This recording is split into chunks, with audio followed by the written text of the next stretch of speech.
Yaqub Almaniya müalicəyə gedəndə gedir Almaniyada aeroportda yan yörəsinə baxır, görür heç kim Zəlimxan Yaqubu tanımadı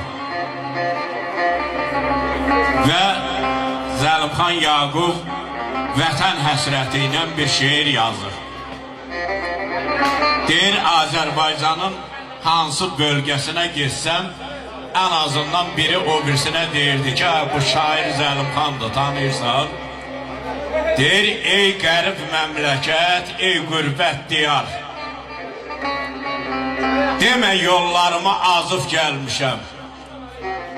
Alnıma nə yazıb Allahım bilər, mən öz taleyimi yazıb gəlmişəm. Köküm, çiçəklərim, tağım oradadır. Mən burada xəstəyəm, sağım oradadır.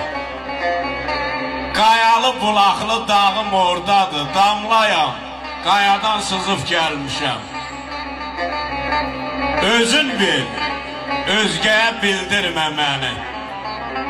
Ağlada ağlada güldürmə məni. Sən Allah, qürbətdə öldürmə məni. Vətəndə qəbrimi qazıb gəlmişəm.